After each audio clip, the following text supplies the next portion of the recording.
Stop trying so hard. I'm serious. Every morning you wake up, you tell yourself today's the day you finally push through, finally become that person you're supposed to be. You drink your coffee. You pump yourself up. You say all the right things in the mirror. And by noon you're already tired. By evening you're wondering why it never sticks. Here's what nobody's telling you about motivation. It's not supposed to feel like climbing a mountain with weights strapped to your back. There was this philosopher named Alan Watts, died back in 1973. But the stuff he talked about hits different when you actually stop and listen to it. He wasn't some guru selling you a course or a 12-step program. He was just a guy who looked at how we live our lives and said, hold on, something's backwards here. And when you really dig into what he was saying, you start to realize he was talking about a completely different way to move through the world. Not lazy, not passive, but different. Like the difference between trying to force a river to flow uphill versus just letting it run where it naturally wants to go. Most of us spend our entire lives in this weird, exhausting dance with ourselves. We're told we need to be motivated. We need to hustle. We need to grind. Wake up at 5 in the morning, cold showers, push through the pain, no excuses. And sure, some people make that work. But for most of us, it just turns into this cycle where we beat ourselves up for not being motivated enough, which makes us feel worse, which makes us less motivated, which makes us beat ourselves up more. It's like being stuck in quicksand where the more you struggle, the deeper you sink. Watts had a different idea. He said the whole problem starts with how we think about ourselves and what we're trying to do. He said we're looking at motivation all wrong. We're approaching it like it's something we need to manufacture, something we need to force into existence. But what if that's exactly the thing that's making it so hard? Let me paint you a picture. You know that feeling on Sunday night, when Monday's coming and you've got this long list of things you're supposed to accomplish, and you're lying in bed trying to psych yourself up for the week ahead. You're scrolling through Instagram, looking at all these people who seem to have their lives together. They're posting their workout routines, their meal prep, their morning routines, their productivity hacks. And you're thinking, okay, this week I'm going to be like that. This week I'm going to be disciplined. This week I'm going to finally get my act together. Monday morning comes. Alarm goes off. You hit snooze once, then twice. By the time you get up, you're already behind. You skip the workout because there's no time. You grab whatever food is quickest. You get to work or school or whatever you've got going on, and you're trying to focus, trying to be productive. But your brain feels like it's swimming through mud. By lunchtime, you're exhausted. By the afternoon, you're just going through the motions. By evening, you're collapsed on the couch, telling yourself tomorrow will be different. Tuesday, same thing. Wednesday, same thing. By Thursday, you're not even pretending anymore. By Friday, you're just trying to survive until the weekend. And then Saturday comes and you feel guilty for not being productive. So you try to cram in all the things you didn't do during the week, which stresses you out. And then Sunday night rolls around again and you're right back where you started. This isn't just about being lazy. This is about something deeper. It's about how we're taught to relate to ourselves and our goals and our lives. We're taught that we need to be constantly pushing, constantly improving, constantly doing more.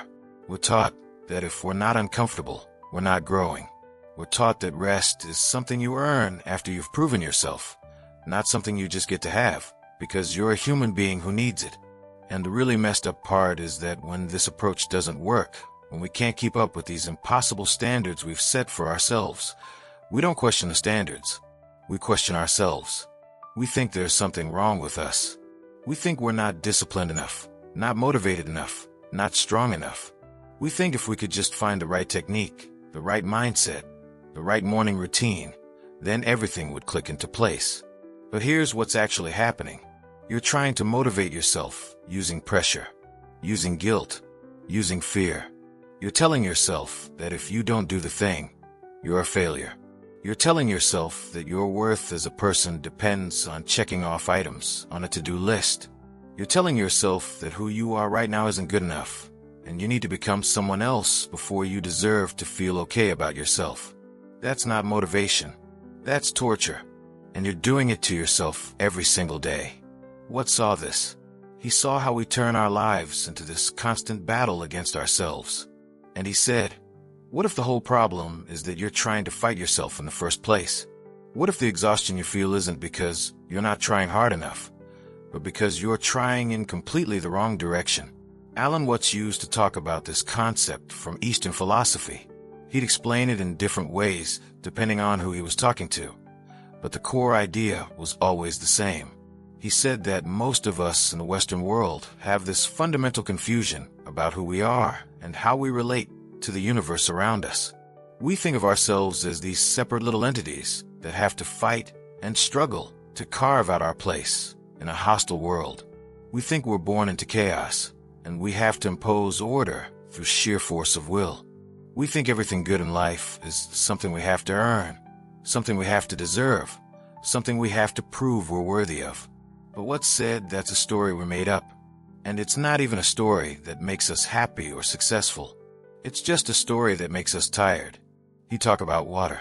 He loved using water as a metaphor. He'd say, look at how water moves. When water hits a rock, it doesn't try to smash through the rock. It doesn't sit there getting frustrated with itself for not being strong enough to break the rock. It just flows around it. It finds the path of least resistance. And over time, over enough time, that gentle flowing water will actually wear down the rock more effectively than any amount of forceful hammering would have. Now, people hear that and they think Watts was telling them to be passive, to just go with the flow and never try to accomplish anything. But that's not what he meant at all. Water isn't passive. Water is incredibly powerful. Rivers shape entire landscapes. Oceans contain forces that can destroy cities. Water is always moving, always flowing, always going somewhere. It's just not fighting itself while it does it. When you're trying to motivate yourself through pressure and fear and guilt, you're like water trying to flow uphill. You're working against your own nature. You're treating yourself like an enemy that needs to be controlled rather than a force that needs to be understood and directed. Let me tell you about something that happened to me a few years back. I was working this job I hated. Every single morning I'd wake up and have to give myself this whole motivational speech just to get out of bed. I'd tell myself things like, come on, you can do this. Just 8 more hours. Just get through the day. You need the money. You can't quit.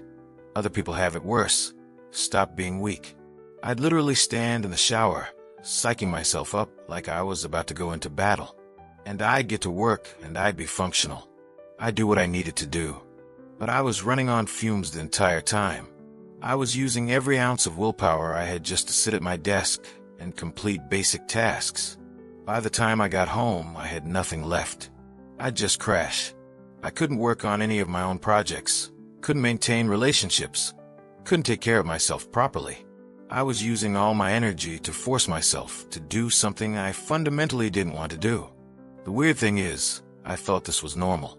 I thought this was what being an adult meant. You do things you don't want to do because that's what responsible people do. You push through discomfort because that's what strong people do. You don't listen to your feelings because feelings are unreliable and they'll lead you astray if you let them.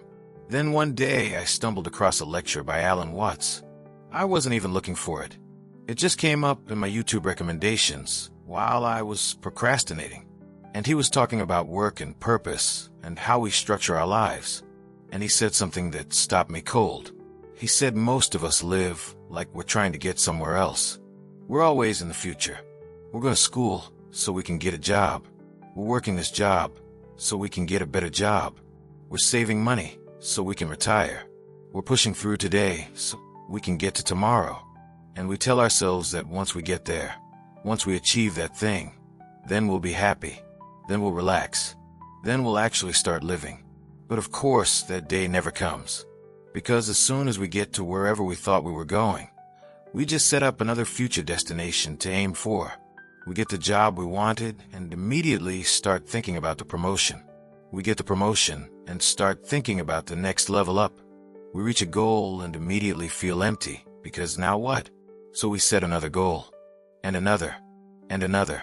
And our entire life becomes this endless treadmill of trying to get somewhere that keeps moving further away the faster we run. Watts said, what if you're already here? What if this moment right now is the only moment you're ever going to have. Not in some depressing way, where nothing matters, but in the sense that this moment is where your actual life is happening. Not tomorrow, not after you've achieved something, right now. And when I heard that, something clicked, because I realized I was spending every single day of my life waiting for my life to start. I was treating the present moment like something to get through, something to endure, so I could reach some future moment that would be better. But that meant I was never actually living. I was just constantly preparing to live.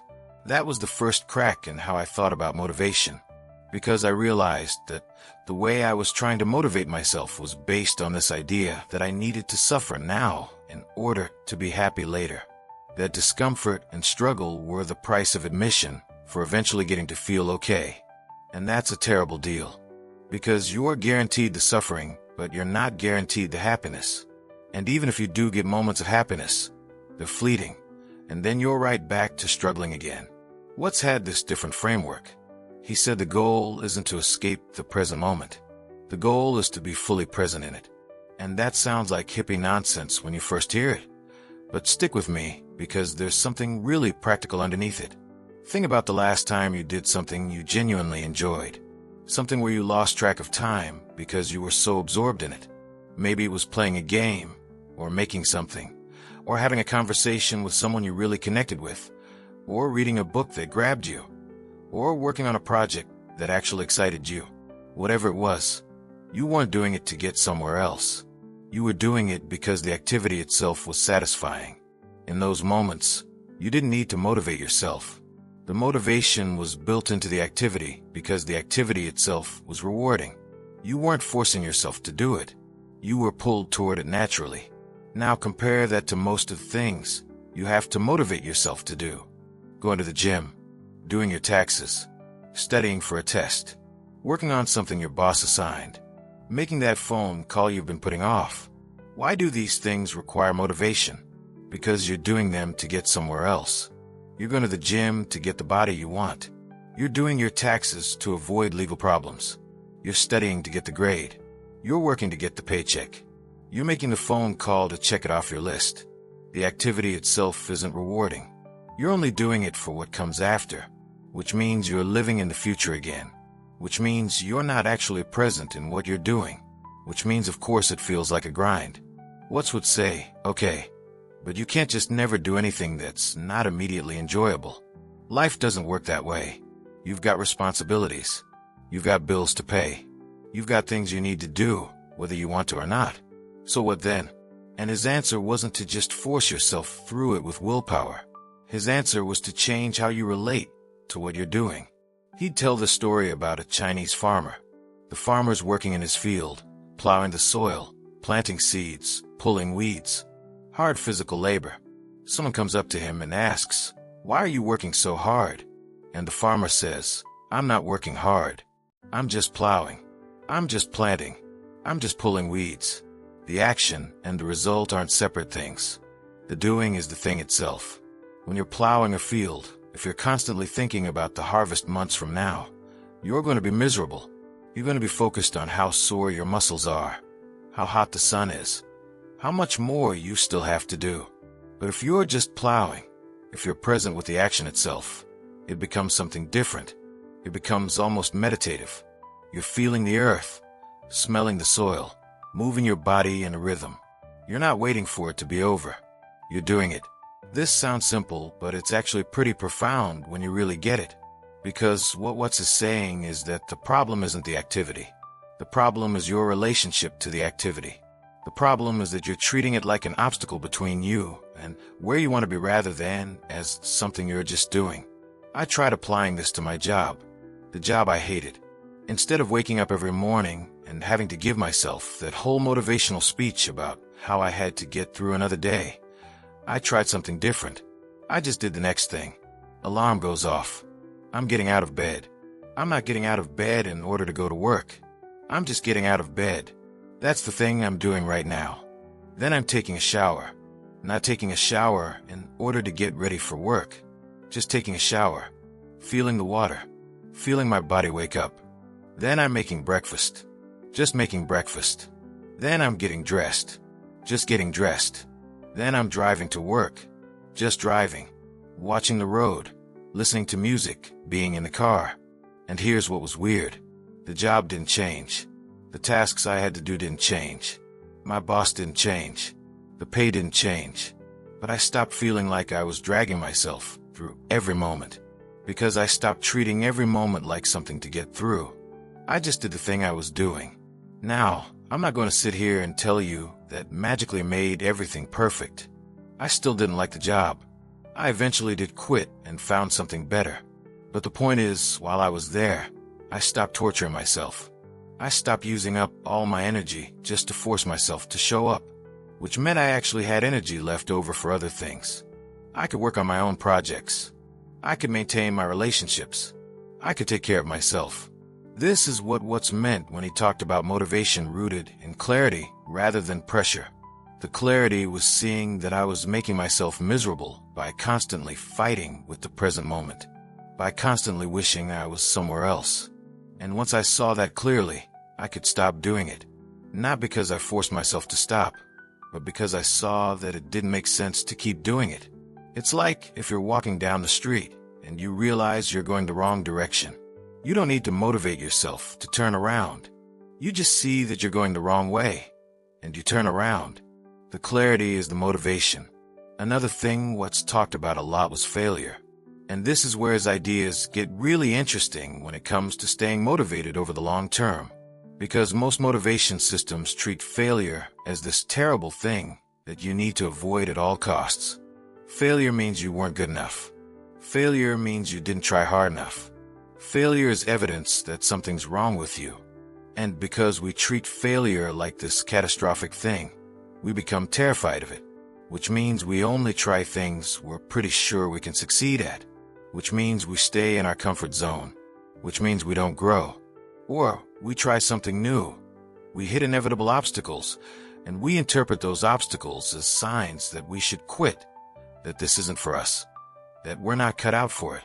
But Watts looked at failure completely differently. He saw it as just information, just feedback, just part of the process of figuring things out.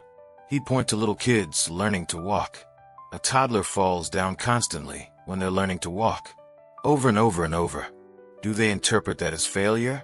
Do they think, well, I guess I'm just not cut out for walking. Some people are walkers and some people aren't. I should probably just stick to crawling? No, they just keep trying. They fall, they get up, they fall, they get up. They're not emotionally invested in whether any particular attempt at walking succeeds or fails. They're just engaged in the activity of learning to walk. Somewhere along the way, we lose that. We develop this idea that we're supposed to be good at things right away. And if we're not, it means something bad about us. We take failure personally. We make it about our identity instead of just about that particular attempt at that particular thing. Watts said this is backwards. He said failure isn't the opposite of success. Failure is part of the creative process. It's how you learn. It's how you figure out what works and what doesn't. If you're not failing, you're not actually trying anything difficult enough to be interesting. Think about any skill you've developed in your life, any hobby you got good at, any subject you mastered, any ability you built. How did you get good at it? You sucked at it first. You made mistakes. You did things wrong. You tried things that didn't work. And gradually, over time, you got better. Not because you never failed, but because you failed so many times that you started to understand how things worked. The problem with how most of us approach motivation is we treat learning like a straight line. We think it should go from not knowing something to knowing something in a smooth upward trajectory. And when it doesn't, when we hit plateaus or setbacks or moments where we feel like we're getting worse instead of better, we think something's gone wrong. But learning doesn't work like that.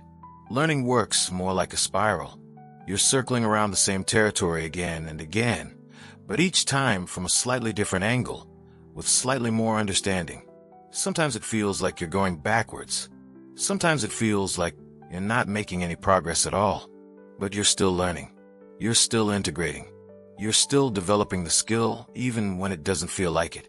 Watts would say that if you can understand that, if you can really see that failure is just part of how learning works, then failure stops being this scary thing you need to avoid. It just becomes information. It becomes useful. This didn't work, so now I know more about what might work instead. This attempt failed, so now I have data about what to try next. And when you're not terrified of failure anymore, you can actually take risks. You can actually try things that matter to you instead of just playing it safe. You can experiment. You can be creative. You can follow your curiosity instead of just following the path that seems most likely to lead to conventional success. I've been writing for years now, and when I first started, I had this idea that good writers were just naturally good, that they sat down and beautiful prose just flowed out of them. And because that wasn't my experience, because I'd sit down and write stuff that was clunky and awkward and bad, I thought maybe I just wasn't a writer. Maybe I didn't have the talent for it. But then I learned something. Every good writer I looked up to, when you actually talk to them or read interviews with them, they all said the same thing. First drafts are terrible. Always. Even for the best writers in the world. Writing is rewriting. You put down the bad version first, and then you make it better. And then you make it better again. And then you make it better again. The final product that you see, that looks effortless, went through countless terrible versions before it became what it is. Once I understood that, I stopped treating my bad first drafts as evidence that I couldn't write. I just treated them as part of the process. Of course the first draft is bad. That's what first drafts are. Now let's make it better. Same thing with anything else.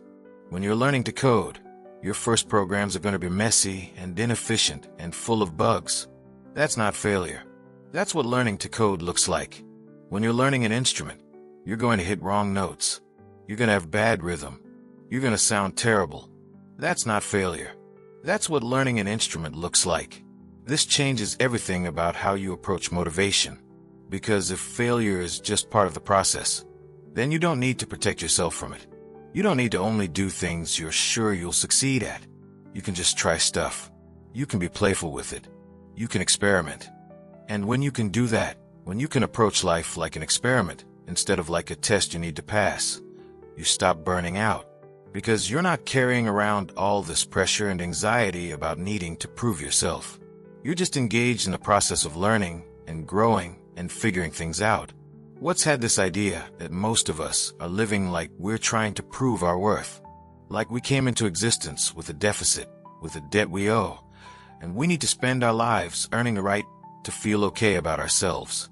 We need to achieve enough, accomplish enough, produce enough, be enough, before we can finally relax and feel like we're allowed to exist. But he said, you don't owe anybody anything for existing. You don't need to earn your right to be here. You're already here. You're already part of everything. Your worth isn't something that's determined by what you do or don't accomplish. You're not a product that needs to prove its value. You're a process. You're a happening. You're part of the universe experiencing itself. And I know that sounds abstract and maybe even pretentious when you first hear it. But there's something really practical underneath it. Because if you're not trying to prove your worth, if you understand that your worth isn't something that can be measured by accomplishments or productivity or success, then you're free to just do things because they're interesting or meaningful or enjoyable or useful. Not because you have to. Not because your entire identity depends on it. Just because that's what you're choosing to do right now. This is what's meant when he talked about acting from inner alignment instead of external demands. Inner alignment means you're checking in with yourself. You're asking, what actually matters to me? What do I actually care about? What do I actually want to do with my time and energy? Not what am I supposed to want? Not what would impress other people? Not what would make me seem successful or productive or worthy? What do I actually want? And that's harder to answer than it sounds. Because most of us have been trained to ignore that question. We've been trained to look outside ourselves for direction. What does my boss want? What do my parents want? What does society want? What do successful people do? We're constantly looking for the right answer, the correct path, the proper way to live. But what said there is no right answer? There's no correct path. There's no proper way to live. There's just what you're doing with this moment. And you can either do it because you think you're supposed to, or you can do it because it's what you actually want to be doing. And those are very different experiences. When you're doing something because you think you're supposed to, you're divided against yourself. Part of you is doing the thing, and part of you is resisting the thing, and you're burning energy in both directions. It's exhausting. But when you're doing something because it's what you actually want to be doing, even if it's difficult, even if it requires effort, you're not divided. You're unified. All of you is going in the same direction. That's what inner alignment means. It's not about only doing easy things. It's not about avoiding responsibility or challenge. It's about being honest with yourself about what you're doing and why you're doing it, and then fully committing to whatever you choose instead of half-assing it while resenting it the whole time. I think about this a lot with my own life now. I look at what I'm doing and I ask myself, is this something I actually want to be doing? And if the answer is yes, even if it's hard, even if it's challenging, I can commit to it fully. I can give it my full attention and energy. And that doesn't feel like draining myself. That feels like using myself. But if the answer is no, if I'm only doing something because I think I should, or because I'm afraid of what will happen if I don't, or because I'm trying to impress someone, then I need to look at that honestly. Because that's where the suffering comes from. Not from the difficulty of the task itself, but from the fact that I'm fighting myself while I'm doing it. And sometimes you're going to have to do things you don't want to do. That's just reality. You've got bills to pay. You've got obligations. You've got responsibilities. But even then, you can be honest about it.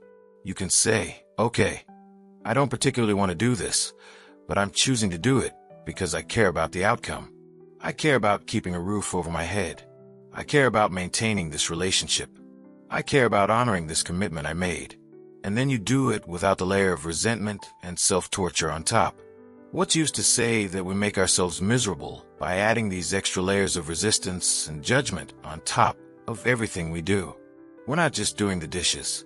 We're doing the dishes and thinking about how we shouldn't have to do the dishes, and how it's not fair that we have to do the dishes, and how we should be doing something more important than dishes. And we're not just tired. We're tired and judging ourselves for being tired, and thinking we shouldn't be tired, and feeling guilty about being tired. He said, what if you just did the dishes? What if you just were tired? What if you stopped adding the extra layer of commentary and judgment and just experienced what you're actually experiencing? This is another place where that clarity comes in. When you're clear about what you're actually doing and what you're actually feeling, without the extra layers of should and shouldn't, you can make better decisions. You can see what actually needs to change versus what's just your mind making up problems that don't really exist. Like, maybe you're tired because you didn't sleep well last night. That's just information. The solution is to try to sleep better tonight. But if you're tired and you're also telling yourself that you shouldn't be tired, that being tired means something's wrong with you, that you need to push through the tiredness because productive people don't get tired, then you've turned a simple piece of information into a whole drama about your worth as a person. Watts would laugh at that. He'd say, you're a human being. Human beings get tired. That's how bodies work. Why are you turning a basic biological fact into a referendum on your character? And once you see that clearly, once you see how you're creating unnecessary suffering by adding these extra layers of judgment, you can just stop doing it. Not because you're forcing yourself to stop, but because you see that it doesn't make sense to keep doing it. This brings us to another core idea in Watts' philosophy. He talked a lot about the difference between trying to control life versus flowing with life. And this is where people get confused and think he's telling them to be passive or to never make plans or to just sit around waiting for things to happen. But that's not what he meant. He meant that there's a difference between working with reality versus working against reality. When you understand how something actually works, you can work with it effectively.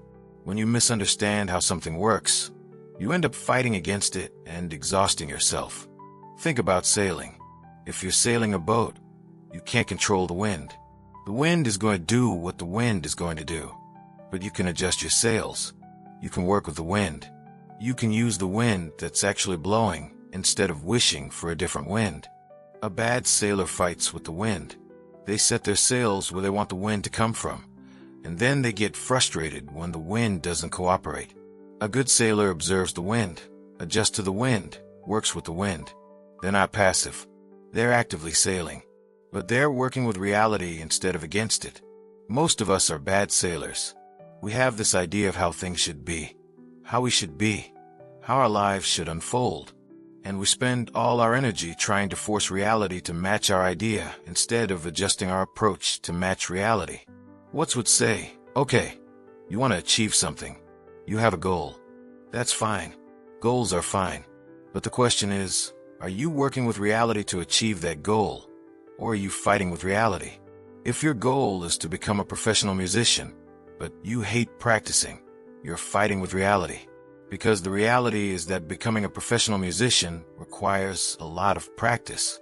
You could have all the motivation techniques in the world, but if you fundamentally hate doing the thing that's required, you're not flowing with reality. You're fighting against it. Now, you could try to force yourself to practice through pure willpower. You could use guilt and pressure and fear to make yourself do it. And maybe you'd even succeed for a while. But it would be exhausting. You'd burn out eventually, because you'd be spending all your energy fighting yourself. Or you could get honest and ask, do I actually want to be a professional musician? Or do I want the idea of being a professional musician? Because those are different things. Maybe what you actually love is listening to music, or going to concerts, or the identity of being a musician, but not the actual process of practicing for hours every day. And if that's the case, that's fine. That's just information. It doesn't mean anything bad about you. It just means that particular path isn't aligned with who you actually are. So you can let it go and find something that is aligned. Something where the process itself is rewarding, not just the imagined outcome. This is what's meant about success being the natural expression of authenticity, rather than the rigid goal. When you're authentically engaged with something, when it's actually aligned with who you are and what you care about, success becomes more natural. Not guaranteed, but natural. Because you're not fighting yourself. You're not burning energy, resisting the thing you're trying to do. You're just doing it. I see this all the time with people trying to build businesses, or create content, or start projects. They pick something because it seems like it should be successful. Because other people made money doing it. Because it's trendy. Because it looks good on paper. But they don't actually enjoy the process. They hate the day-to-day work of it. And then they can't figure out why they can't stay motivated. And the answer is, you're not motivated because you're trying to force yourself to do something that doesn't actually fit who you are. You're trying to wear someone else's life. And of course that doesn't work. But when you find something that actually fits, something where the process itself is engaging, where you're curious about it, where you want to get better at it not because of what it will get you, but because you're genuinely interested, then motivation stops being something you have to manufacture. It's just there. It's built into the activity itself. This doesn't mean everything is easy. It doesn't mean you never struggle or face challenges. But the struggle feels different. It feels like you're wrestling with an interesting problem instead of like you're torturing yourself. Watson talked about this thing he called the backwards law. He said the more you try to force something, the more it eludes you. The harder you try to fall asleep, the more awake you become. The more you try to be relaxed, the more tense you get. The more you try to be confident, the more insecure you feel. But when you stop trying so hard, when you just let yourself be, the thing often happens naturally. You fall asleep when you stop trying to fall asleep. You relax when you stop trying to relax. You become confident when you stop trying to prove you're confident. Same thing with motivation. The more you try to force yourself to be motivated, the more resistance you create. But when you stop trying to force it, when you just get clear about what you're actually doing and why, the energy often shows up on its own. Now, I know what you're thinking. That sounds great. But what about all the stuff I have to do that I don't want to do? What about the job I can't quit right now because I need the money? What about the responsibilities I can't just abandon because they don't feel aligned? And that's a fair question. Because life isn't always set up to let you only do things you love. Sometimes you're stuck in situations you didn't choose and can't immediately change. Watts would say, okay, but you're still making choices about how you relate to those situations. You can be in a job you don't love and torture yourself about it every single day. Or you can be in a job you don't love and just do it without the extra layer of suffering. And that distinction matters. Because one path leaves you with some energy for other things, and the other path drains you completely. He'd also say that being honest about your situation opens up possibilities. When you're lying to yourself, when you're pretending you should be motivated when you're not, when you're pretending you love something when you don't, you stay stuck. But when you get honest, when you say, okay, I'm in this situation and I don't love it, now you can actually look at your options. Maybe you can't quit your job tomorrow, but maybe you can start looking for a different job. Maybe you can start building skills that will let you transition to something else. Maybe you can adjust your lifestyle so you need less money and have more flexibility. Maybe you can have an honest conversation with your boss about what's not working. Or maybe you can just decide that for now, this is what you're doing, and you're going to do it without making it harder than it needs to be. You're going to show up, do the work, collect the paycheck, and save your emotional energy for the things you actually care about. The point is, you have more agency than you think you do. Not unlimited agency. You can't just snap your fingers and change your entire life. But you're not completely powerless either. And getting clear about what you actually can control versus what you can't is part of that alignment, what's talked about. One more thing, what's emphasized that I think is crucial for understanding motivation in this framework. He talked about how we're taught to live for tomorrow. We're taught that suffering today is the price for happiness tomorrow. Work hard now so you can enjoy retirement. Sacrifice in your 20s and 30s so you can have a career in your 40s and 50s. Push through school so you can get a good job. Push through the job you hate so you can get to the job you'll like better. But he said, what if tomorrow never comes? And I don't mean that in a morbid way. I mean literally, tomorrow never comes. It's always today. When tomorrow arrives, it's not tomorrow anymore. It's today again. So if you're constantly sacrificing today for tomorrow, you're constantly sacrificing the only thing you actually have for something you never get. You're spending your entire life in a state of perpetual postponement. What said this is completely backwards. The only time you can ever be happy is now. The only time you can ever be at peace is now. The only time you can ever actually live is now.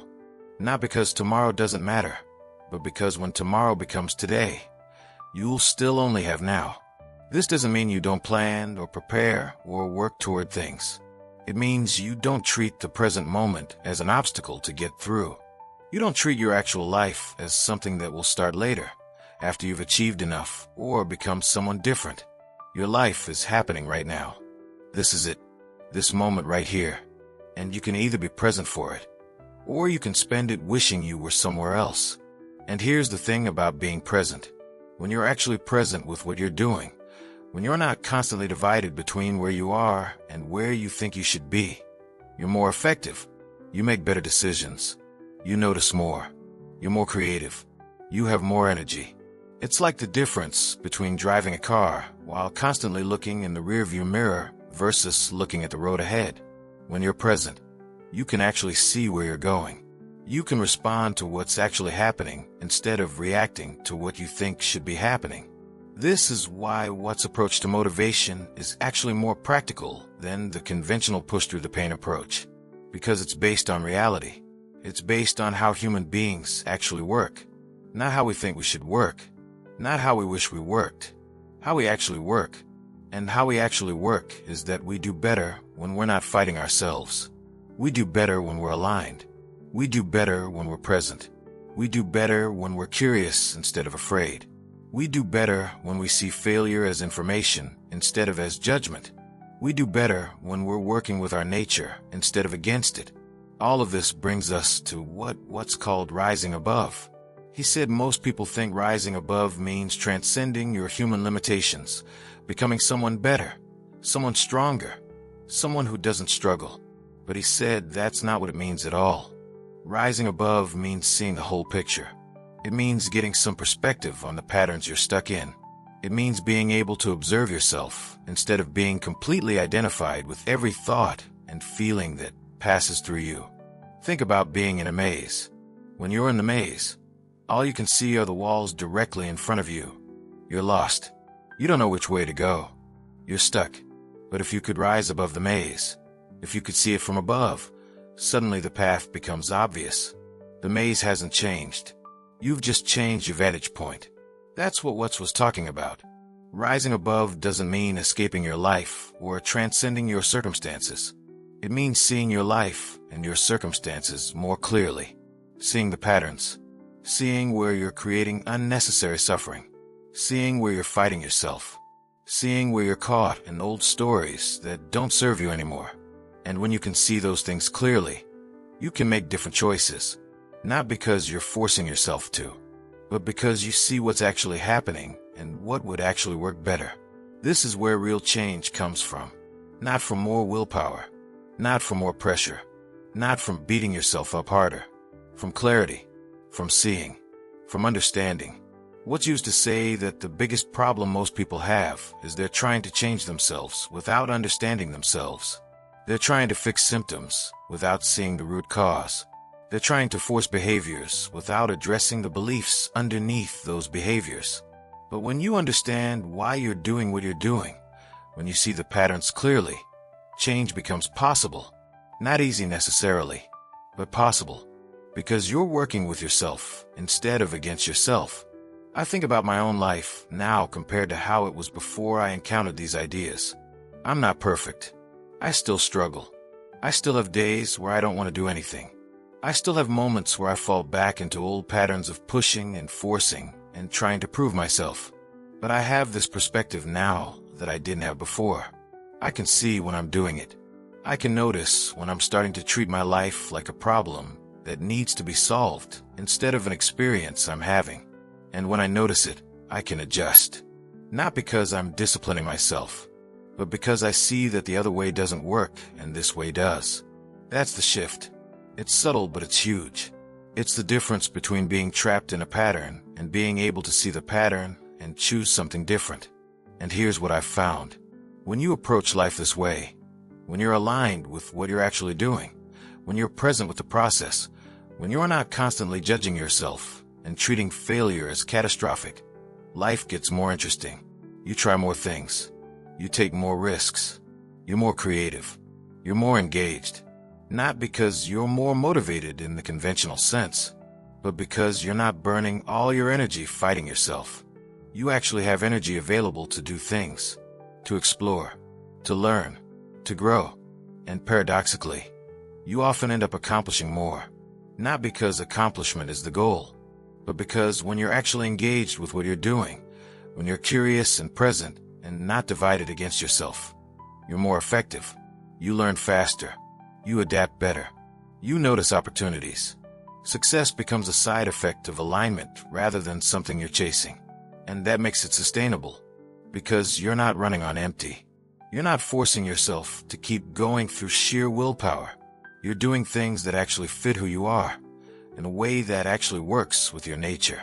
This is what's meant when he said this perspective provides stability and confidence and a higher vantage point on life. The stability comes from not being dependent on external validation or constant achievement to feel okay about yourself. The confidence comes from understanding how you actually work instead of constantly fighting with yourself. The higher vantage point comes from being able to see your patterns and your choices more clearly. And all of this is available right now. You don't need to achieve anything first. You don't need to become someone different. You just need to see what's actually happening. You need to get clear. So here's the moment.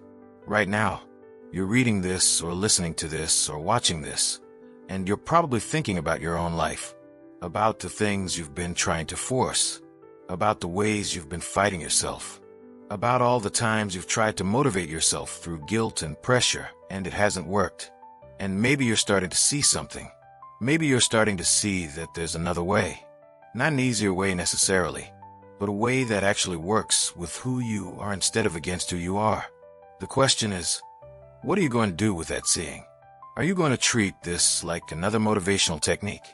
Another thing to add to your list of ways you should be living? Another standard you're failing to meet? Or are you going to actually try it? Are you going to actually check in with yourself and ask, what am I fighting right now? What am I trying to force? What am I doing because I think I should instead of because I actually want to? What would it look like to just be present with this moment instead of wishing I was somewhere else? And here's the thing. When you actually do this, when you actually stop and get clear and check in with yourself, things shift. Not magically, not instantly, but they shift. Because you're not divided anymore. You're not spending energy wishing you were different or somewhere else. You're just here. And from here, you can actually see what makes sense to do next. Maybe it's continuing what you're doing, but without the extra layer of resistance. Maybe it's changing direction completely. Maybe it's resting because you're actually tired instead of pushing through because you think you should. Maybe it's taking action on something you've been avoiding because you're finally not treating it like it's going to determine your worth as a person. Whatever it is, it's coming from clarity instead of pressure. And that changes everything. I remember the exact moment this clicked for me. I was sitting at my desk, staring at a blank page, trying to write something. And I was stuck, completely stuck. And I was getting more and more frustrated with myself. I was thinking, why can't I just do this? Why can't I just make myself right? What's wrong with me? And then I stopped. And I asked myself, what am I actually feeling right now? And the answer was, I'm tired. I'm really tired. My brain is fried. I've been pushing for weeks without a break, and I don't have anything left. And then I asked, why am I trying to write when I'm this tired? And the answer was, because I have a deadline. Because I committed to finishing this. Because if I don't do it, I'll feel like a failure. And then I asked, okay, but what actually makes sense right now? What would actually work? And the answer was so obvious I almost laughed. Rest. I needed to rest. Not forever. Not permanently. Just for today. Just long enough to actually recharge, instead of trying to squeeze productivity out of an empty tank. So I closed my laptop. And I felt this wave of guilt, like I was doing something wrong. Like I was being lazy. Like I was failing. But I just noticed that feeling and let it be there without acting on it. And I went and took a nap. And you know what happened? I woke up 2 hours later, and I felt human again. I felt like I had access to my brain again. And I sat down and I wrote. Not because I was forcing myself to, but because I was ready to. Because that's what made sense in that moment. That's what this whole thing is about. It's about checking in with reality instead of trying to impose your ideas of how things should be onto reality. It's about working with yourself instead of against yourself. It's about being present with what is instead of fighting for what you think should be. And the more you do this, the more natural it becomes. You start to develop this ability to see when you're fighting yourself. You start to catch yourself earlier. You start to make adjustments before you completely burn out. It's not about being perfect. It's not about never struggling. It's about having a different relationship with the struggle. It's about seeing it clearly instead of being completely identified with it. Watts talked about this thing he called the wisdom of insecurity. He said we spend so much energy trying to make ourselves secure, trying to guarantee outcomes, trying to protect ourselves from failure and loss and change. But life is inherently insecure. Everything changes. Nothing is guaranteed. And trying to make it otherwise just creates suffering. But he said there's wisdom in that insecurity. Because when you accept that nothing is guaranteed, when you accept that you can't control everything, when you accept that failure is possible and change is inevitable, you become free. Free to try things without needing to know they'll work. Free to care about things without needing to guarantee they'll last. Free to be yourself without needing to prove you're acceptable. That's the higher vantage point. That's rising above. Not above life. Not above being human. But above the patterns of fear and pressure and constant striving that make being human so much harder than it needs to be. And from that vantage point, you can actually enjoy your life. Not when you've achieved enough. Not when you've become someone different.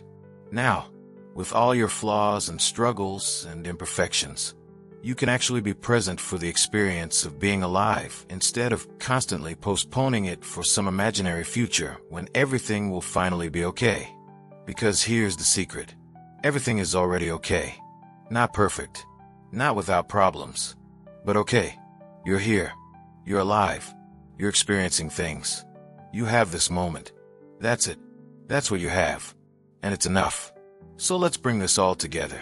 What is Alan Watts actually saying about motivation? What's the practical takeaway from all of this philosophy? He's saying that the way most of us try to motivate ourselves is backwards. We try to use pressure and guilt and fear to force ourselves into action. We treat ourselves like enemies that need to be controlled. We make our worth dependent on our output. We treat failure as catastrophic. We postpone actually living until we've achieved enough to feel like we've earned it. And that approach doesn't work. Or it works temporarily, but it burns you out. Or it works, but it makes you miserable. Or it works, but you realize you were chasing the wrong thing the whole time. What's is offering a different approach? An approach based on clarity instead of pressure. An approach that works with your nature instead of against it. An approach that treats this moment as your actual life instead of as something to get through on your way to somewhere else. That approach looks like checking in with yourself honestly. Asking what you actually want instead of what you think you should want. Being present with what you're doing instead of constantly wishing you were somewhere else. Treating failure as information instead of as judgment. Aligning your actions with your actual values and interests instead of with external expectations. It looks like not fighting yourself. Not dividing your energy between doing something and resisting doing it. Not treating your worth as something that needs to be proved. Not postponing peace and satisfaction until you've achieved some imaginary standard of success. And when you live this way, when you operate from this perspective, things change. You have more energy because you're not wasting it on internal conflict. You're more creative because you're not afraid of failure. You're more effective because you're present. You're more resilient because you're not treating every setback as evidence that something's wrong with you. You still do things. You still work toward goals. You still face challenges and obstacles. But you're doing it from a place of alignment instead of division. From curiosity instead of fear. From presence instead of constant postponement. That's rising above. That's the wisdom Watts was trying to share. Not a technique. Not a system. Not a formula. A perspective. A way of seeing. A way of being. And it's available right now. You don't need to do anything to earn it. You don't need to become anyone different to access it. You just need to see clearly what you're actually doing and make different choices based on that seeing. So maybe start there. Start with just one thing. One place where you're fighting yourself. One area where you're trying to force motivation through pressure and guilt. One moment where you're postponing actually being present with your life. And just see it. Don't judge it. Don't try to fix it immediately. Just see it clearly. See what you're actually doing and why and how it feels. And then see what happens. See if maybe, from that place of clarity, a different choice becomes obvious. Not because you should make it, but because it actually makes sense. That's all this is. Seeing clearly. Choosing from clarity. Being present with what is. Working with reality instead of against it. Treating yourself like someone you're collaborating with instead of like an enemy you're trying to control. It's simple, but it's not easy. Because we've all been trained to do the opposite.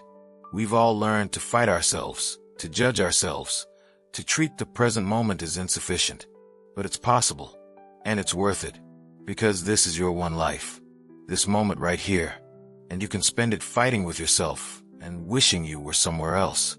Or you can actually be here for it. The choice is yours.